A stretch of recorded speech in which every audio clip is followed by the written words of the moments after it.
Hello everyone, welcome back to the channel. The topic for today's discussion is going to be breathing and exchange of gases, as you can see on your screens.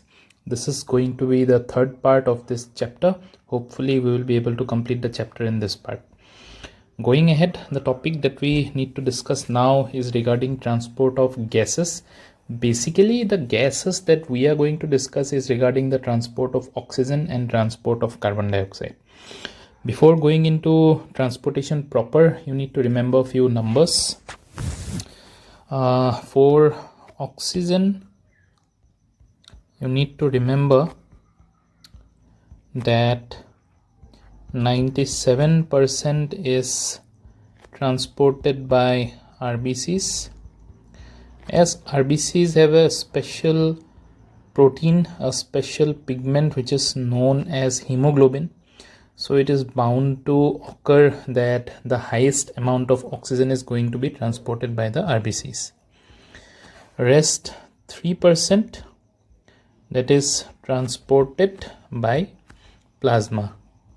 If you remember your chapter of body fluids and circulation, there we had discussed regarding the composition of plasma, and in that composition we had studied regarding the gases. Those gases, one of them is obviously oxygen.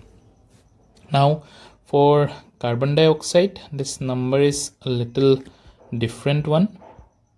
About 20 to 25% of carbon dioxide, this is what NCERT mentions that 20 to 25% of carbon dioxide, it is transported by the RBCs, and about 70% of carbon dioxide that is there in our body in the form of bicarbonates. We will see as to what is the reaction, the famous reaction.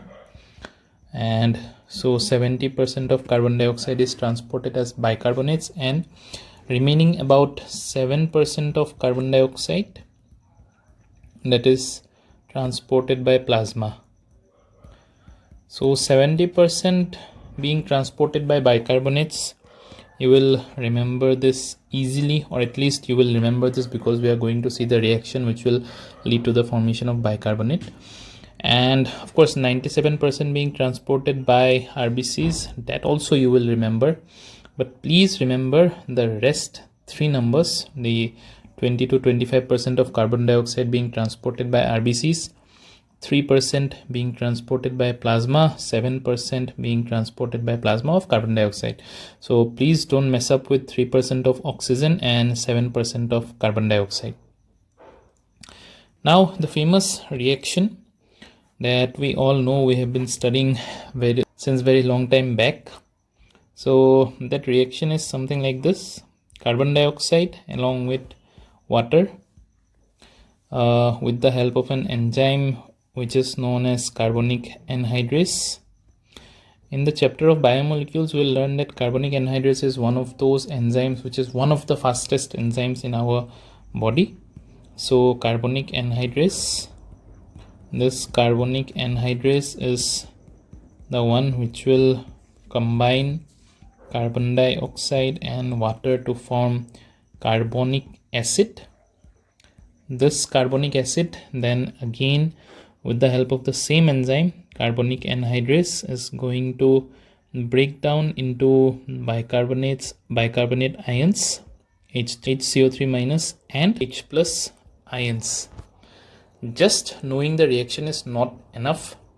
You also need to learn the details of it. Now, that by details what I mean is that all of you must be aware of a chapter in chemistry by the name of equilibrium. There we learn that if we increase the reactants, if the reactants are increased, then what happens is that the reaction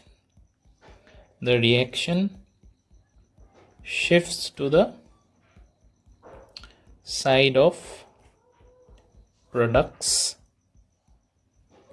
and vice versa.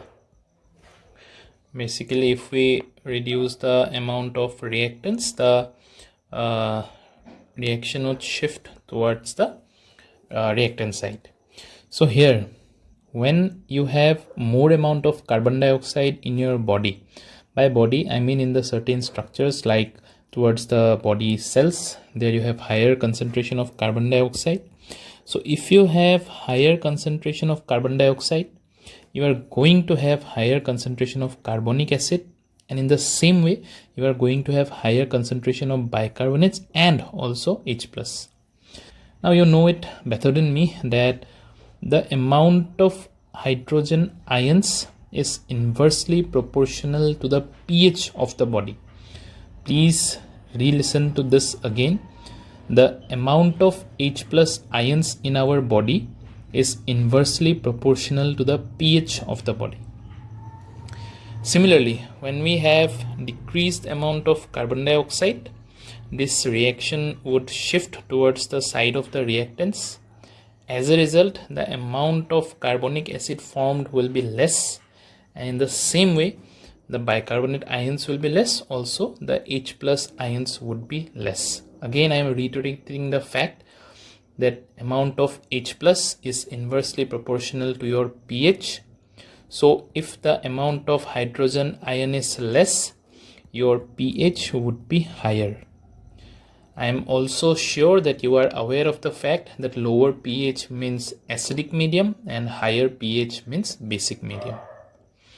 Now let's go and discuss the details of the two gases, the transport of oxygen and transport of carbon dioxide. Going to transport of oxygen, again a number that you need to remember, that one molecule of hemoglobin can transfer 4 molecules of oxygen. 4 molecules of oxygen. This 1 and 4, don't take it too much seriously. It is not essential that every time all the hemoglobin molecules in our body are in combination with 4 molecules of oxygen. It is just that the maximum amount of oxygen which can be carried by hemoglobin is 4 molecules. So at times when the concentration of oxygen would be less, basically towards the body cavities, there instead of 4, supposedly the hemoglobin would contain only 1 molecule of oxygen, and towards the alveoli where the concentration of oxygen is higher in the gases, there probably the hemoglobin would carry 4 molecules of oxygen. Now when hemoglobin combines with oxygen, there is formation of a substance, a formation of a molecule basically, which is known as oxyhaemoglobin. You must be aware of this term, oxyhaemoglobin.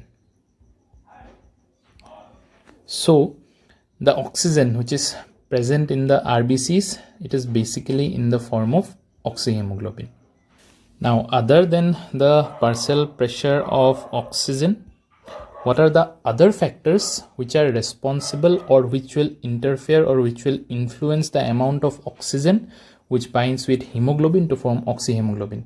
The other factors could be partial pressure of carbon dioxide. That's a logical thing. We will see regarding pH as to how pH influences the amount of oxygen, and also the temperature of our body. Basically the temperature of body as well as the surrounding would influence the amount of oxygen which binds to hemoglobin to form oxyhemoglobin. Now when you plot a graph between the partial pressure of oxygen, you are already aware of the fact that partial pressure of oxygen is the amount of pressure exerted by oxygen in the mixture of gas. So we are going to plot a graph between partial pressure of oxygen and the saturation of hemoglobin. By saturation of hemoglobin, we mean the amount of oxyhemoglobin. So partial pressure of oxygen and saturation of hemoglobin. The curve or the graph that we obtain is in sigmoid shape. By sigmoid, I mean such a graph. We will see in the next page as to how it actually looks. And the graph that you obtain is known as oxygen dissociation curve. Just a minute and I will make you see how this curve look like. In short, it is also written as ODC. So this is the graph that is given in your NCERT also. Now you consider this particular x-axis to be the partial pressure of oxygen and the percentage saturation of hemoglobin with oxygen, basically the amount of oxyhaemoglobin that is formed, that is in the y-axis. Now we will see as to which are the factors which leads to dissociation of oxygen from hemoglobin and the one which will increase the binding between oxygen and hemoglobin. But before going to that, you need to remember one thing, that the factors which will decrease the formation of oxyhaemoglobin, that would shift this curve towards the right. If you are to see here carefully, compare the situation A and the situation B. A is the normal one, basically when there was no inhibitory substance for formation of hemoglobin. Situation B is with inhibitory substances. This is not given in your NCERT, but I have seen questions coming from this topic, though maybe not in the form of a curve, but definitely questions come. So see here, without any inhibitory substance, when the partial pressure of oxygen was 20, the amount of oxyhaemoglobin or the percentage saturation of hemoglobin was here, which is approximately 30%. When the inhibitory substance came into picture, when the partial pressure of oxygen was 20, the amount of hemoglobin or the saturation of hemoglobin was approximately, say, 18%. So this is what happens when you have an inhibitory substance. When instead of inhibitory substance, stimulatory substances are present, basically the one which is responsible for more binding, consider that to be situation C. Here we have stimulatory substance. Stimulatory. So when stimulatory substances are present in your body, when the partial pressure of oxygen is, say, 20% again, the amount of hemoglobin or the percentage saturation of hemoglobin comes out to be close to 70%. This is what you need to remember, that the inhibitory substances present in your body would shift the oxygen dissociation curve towards right, whereas the stimulatory substances or the substances which increases the binding, that will shift the curve towards left. Now I know you have understood this and it is looking very easy to you currently, but in the exam, again in a pressure cooker situation, this can undergo a mistake from your side. So how do you remember that thing? Basically R4 right and R4 repels. What repels is that the hemoglobin would repel the oxygen. As a result of that, less oxyhemoglobin is formed, that is less percentage saturation. As a result, the curve shift towards right. In this slide, as you can see here, these are the factors which can influence the binding of oxygen with hemoglobin or its dissociation. So now let's discuss as how these factors influences the binding of oxygen with hemoglobin. Now this is a logical statement or a logical concept, that what is the favorable condition? The favorable condition would be that partial pressure of oxygen needs to be higher. So higher partial pressure of oxygen, if the partial pressure of oxygen is higher, then the partial pressure of carbon dioxide is bound to be less. So higher partial pressure of oxygen and lower partial pressure of carbon dioxide. This is very easy. This may be asked, of course, but these are probably, there is a little less probability of the examiner asking this. What you need to remember is this reaction again. Basically the reaction that we saw here. If the partial pressure of carbon dioxide is lower, then as you know from this part again, that the reaction would shift towards the reactant side, and as a result of that, the amount of hydrogen ions that will be formed will be less. So what do you need to write? The next factor would be lower H plus. So lower H plus would occur due to lower amount of carbon dioxide, of course, and that would lead to more binding of oxygen with hemoglobin.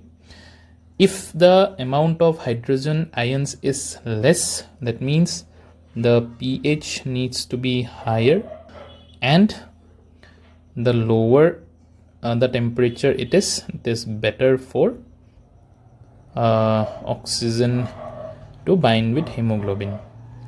The concept behind lower temperature is that as you start to gain altitude, the temperature decreases, and you also know that in higher altitudes the amount of oxygen in the air is less, so that the RBCs can transport whatever the limited number of oxygen is available in such a cold environment.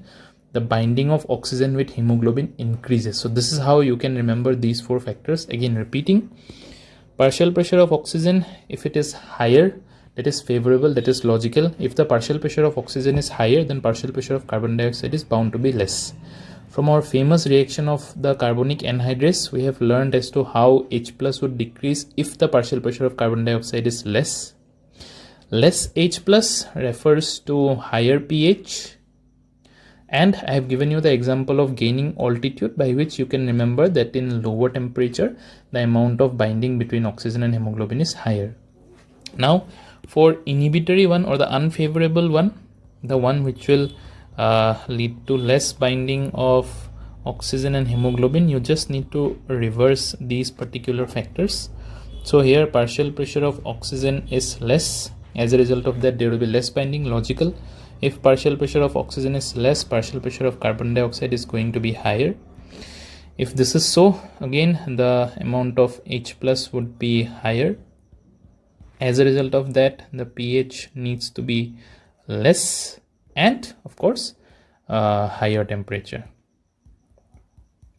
So these are the factors, these are the one which are having stimulatory and inhibitory effect on binding of oxygen and hemoglobin. So what inhibitory or what favorable, if you ask me, it is for binding of oxygen and hemoglobin. The last number that I am going to throw on you is that 100 ml of your RBCs or 100 ml of your blood, basically the oxygenated one, of course this will be less in the deoxygenated one. So 100 ml of RBCs or 100 ml of blood would transport about 5 ml of oxygen. So 100 ml of your blood in oxygenated state would transport 5 ml of oxygen. Once you have studied regarding transport of oxygen, transport of carbon dioxide becomes easier, of course. Now hemoglobin plus carbon dioxide forms something called carboxyhemoglobin. So there I was repeatedly mentioning regarding oxyhemoglobin here, since carbon dioxide is involved, so this is known as carboxyhemoglobin. So what are the factors which would stimulate this binding? That would be lower amount of partial pressure of oxygen, higher amount of partial pressure of carbon dioxide. So this is the one which will stimulate this binding, and the other one which should inhibit would be just the opposite of this one. It would be that higher amount of partial pressure of oxygen and lower amount of partial pressure of carbon dioxide. Now there are two terms, one is Bohr effect and the other one is Haldane effect.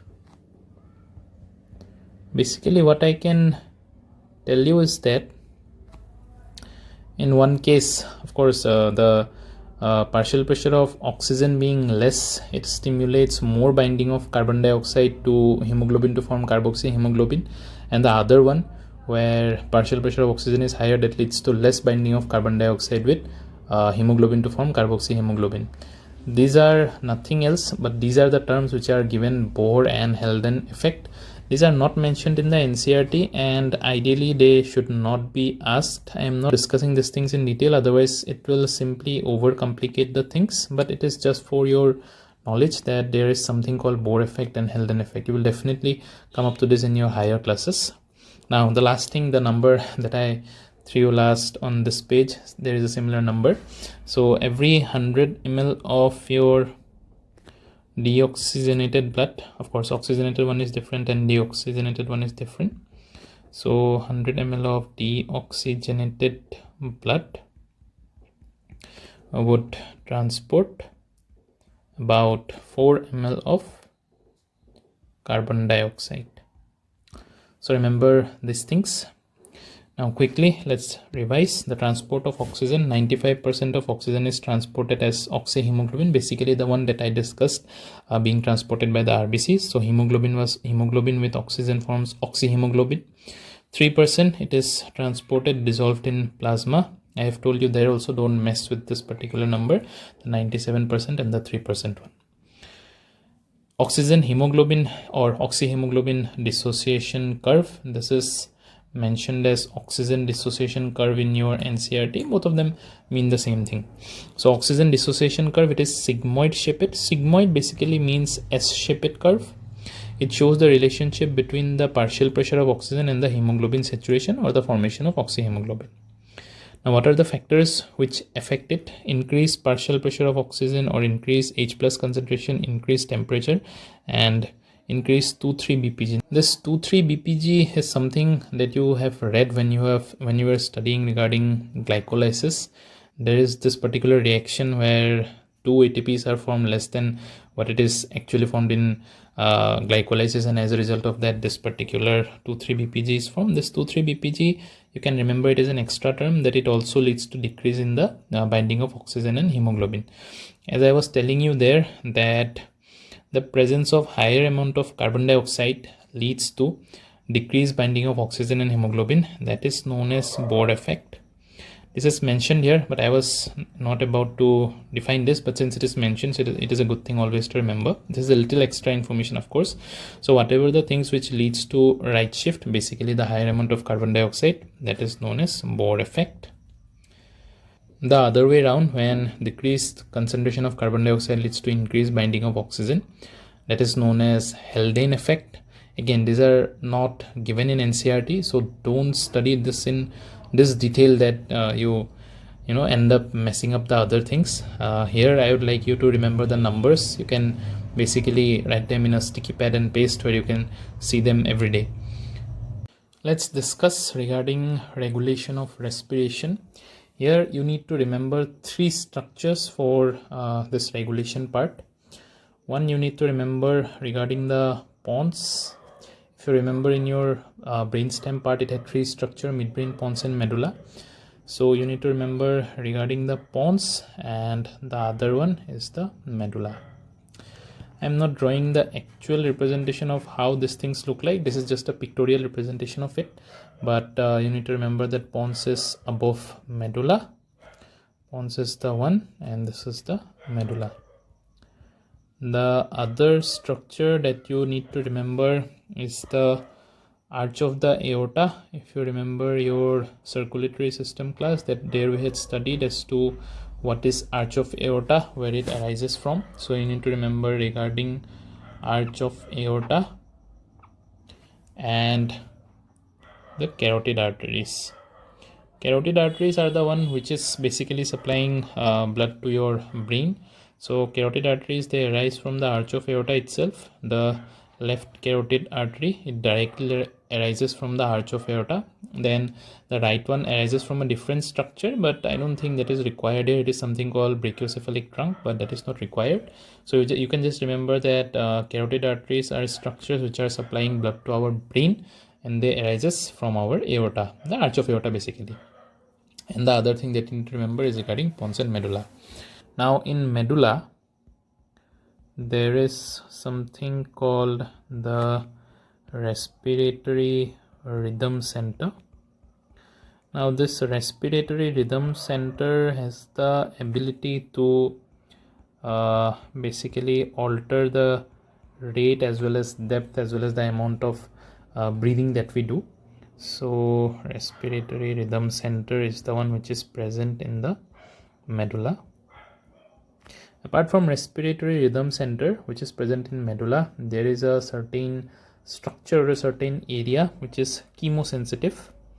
By chemosensitive we mean the one which is responsible for, or one which is sensitive to the amount of the alteration in the amount of carbon dioxide as well as H plus ion. Yeah, this might come little surprising to you, but this chemosensitive area is not much sensitive to the amount of partial pressure of oxygen. It is rather more sensitive to the partial pressure of carbon dioxide in our blood, also to the H plus ions. Now if partial pressure of oxygen or partial pressure of carbon dioxide is say higher, in that same reaction that you remember, the amount of H plus ions will also be higher. They will go and influence this particular chemosensitive area. What this chemosensitive area then would do is that it will increase the rate of your respiration, and as the rate of your respiration would increase, the carbon dioxide will be flushed out to the environment from the alveoli.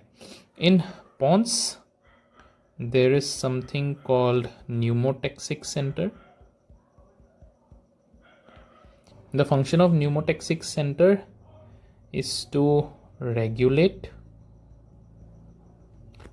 the signal of respiratory rhythm center. I am denoting respiratory rhythm center to be RRC. So regulate the signal from our RRC. Actually what happens is that there are certain other centers also, just to name them, those are pneumotaxic center, the apneostic center. They can either lead to apnea in a person that is not breathing, but those things are not required. All that you need to remember is that medulla contains something called respiratory rhythm center, and pons contain pneumotaxic center, which will regulate the signal from the respiratory rhythm center. If the respiratory rhythm center would just say that don't breathe, pons, then it would come to your rescue and it would say they don't breathe for say 10 seconds. After that you will again start breathing. Similarly, the chemosensitive area, it will sense the amount of carbon dioxide and the H plus ions in the blood, and it will alter or it will regulate the respiratory rate and the other things accordingly. The third thing that you need to remember is that your arch of aorta and the carotid artery, it has certain receptors. These receptors are the first one which would come in contact with the blood. So receptors of your carotid and your arch of aorta, so they have these receptors. The receptors in these particular one, they will also sense the changes in say partial pressure of carbon dioxide and H plus, and then they will send necessary signals to the rhythm center. The rhythm center, if you remember, is present in the medulla, the one in the top part of this slide. So they will send their signal to the respiratory rhythm center, and as a result of that, it will alter the rate as well as the depth of respiration accordingly. Now I have already told you that it is actually the partial pressure of carbon dioxide and H plus which is more involved in regulating your respiration. There is little or practically no role of partial pressure of oxygen. So remember this fact that oxygen is less involved in regulating your respiration. Now as you can see in this slide, breathing is controlled by respiratory centers in the brain. The medullary respiratory center, it will control your rhythm. Now this pneumotaxic center will then regulate your breathing rate. What it would basically do is that it would regulate, or it will regulate the signals sent by the medullary respiratory center and alter your rate of respiration accordingly. Now chemoreceptors, they are sensitive to carbon dioxide and H plus. Increased carbon dioxide would lead to faster breathing, so that carbon dioxide is flushed out from your body. Oxygen has very less or say practically no significance in controlling your respiration. The last topic for the discussion of this chapter are the respiratory disorders, or the disorders of the respiratory system. The first among them is asthma. In asthma, what happens is that there are certain people, their bronchi and the bronchioles in their respiratory pathway, they are hypersensitive than what is that of a normal person. You don't need to tell them that if you are allergic to this thing. They already know this since their childhood, that once they start inhaling dust, once they start inhaling smoke, they find it difficult to breathe. So in them, what happens is that they are genetically allergic to certain things. I mean, yeah, even you can inhale a little amount of smoke, but these particular people, they are hypersensitive to these structures or these particular things like smoke, smell. Very high smell of certain perfumes also trigger their asthma, and also certain things like the pollen grains which are there in our surrounding. All these things, this particular people are allergic to that particular substances, and as a result of that, what happens is that there is inflammation of bronchi and bronchioles. If you remember from your discussion of these particular structures, you remember that they have certain cartilaginous ring-like structure or cartilaginous ring around their tube. Now trachea is a bigger structure. The diameter of trachea is little bigger compared to the bronchi and the bronchioles, but the bronchi and bronchioles are very small. So these particular cartilaginous ring that are present in them, that won't let the bronchi and bronchioles to expand more than what is the diameter of the ring, of course. But due to inflammation, what happens is that they start to inflame on their inner part. Since they can't expand on their outside, so they start expanding to the inner side of their lumen. Now as a result of this, the lumen may get blocked, or the lumen may get reduced to a very smaller size. So inflammation of the bronchi and bronchioles lead to smaller lumen. Now if the lumen completely obliterates, that is a emergency situation. You need to give him or give that particular asthmatic person his inhaler, so that this particular block can be opened and then he can breathe. But if there is something like that, the lumen is not completely closed, it is smaller than normal, or it is very small but it is not yet closed, in that person, what would happen is that he would develop something called wheezing. Now wheezing is a sound that you hear in an asthmatic person when their airway is hyperresponsive, and that had led to the narrowing of the lumen of the airway. Now I can't tell you how a wheezing sounds. You can definitely look over the internet to learn as to how a wheezing person sounds, but definitely you need to remember that in asthma, the person, if the lumen is smaller than what it is normally, he or she develops wheezing. The next condition that you need to remember is emphysema. Of course, emphysema, the main causative thing or the main reason for development of emphysema is nothing else but smoking. So smoking is a major factor which is responsible for a development of emphysema. In emphysema, what happens is that the alveolar walls, if you remember from our previous classes, if this is an alveoli, then it will consist of squamous epithelium in its walls. So this particular walls of the alveoli, it is damaged. So in emphysema, walls of alveoli is damaged. Now as the wall of the alveoli is now damaged, it is difficult for the gases to undergo exchange here between the alveoli and say the pulmonary artery or the pulmonary vein. So this becomes difficult for the gases. As a result of that, gaseous exchange is hampered. So once the walls of the alveoli are damaged, the respiratory surface or the respiratory part of the alveoli decreases. As a result of that, there is a little gaseous exchange of that particular person in the alveoli. So respiratory surface is decreased. In emphysema, then what would happen is that the person would be breathing normally. There won't be any difficulty in breathing which happens in case of something like asthma. In asthma, difficulty of breathing occurs because the lumen, as you can see here, has turned out to be smaller than what it is normally.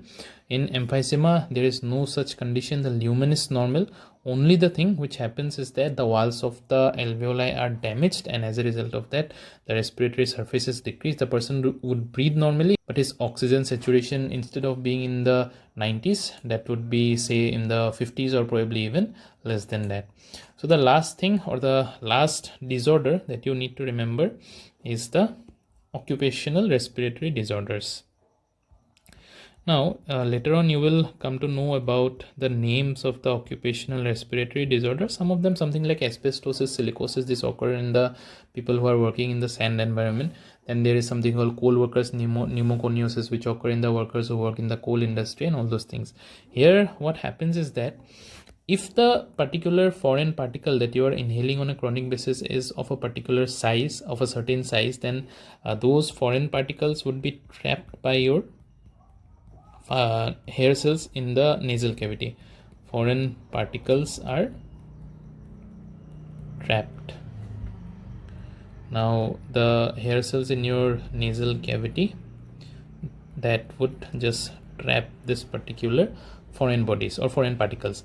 However, if the foreign particles are very small, or say smaller than a particular size, then the hair cells in your nose cannot trap this particular foreign particles.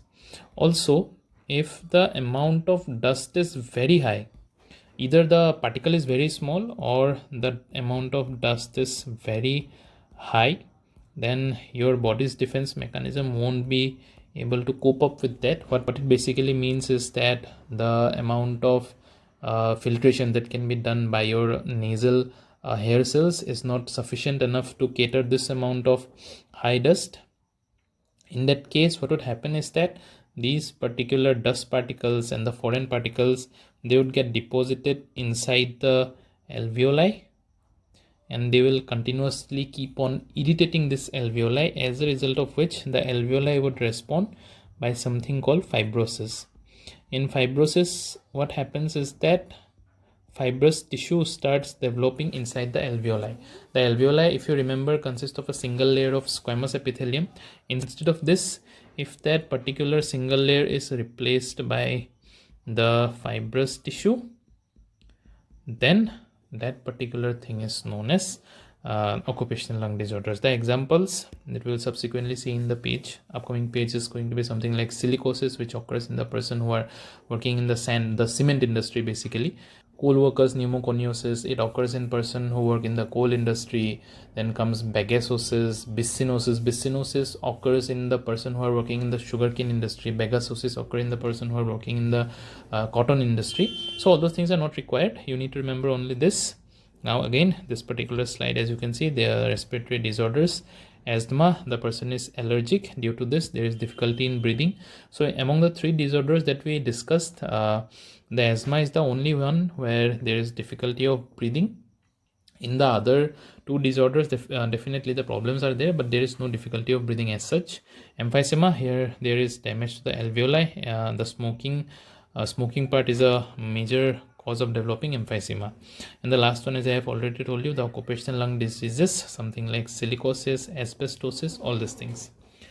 So that is it from my side for this particular chapter. I hope you had a good time understanding this. If you appreciate my work, kindly consider subscribing to the channel. This is definitely going to be free for you, but it will motivate me to produce more such videos. So thank you. I will see you in a different video with a different chapter.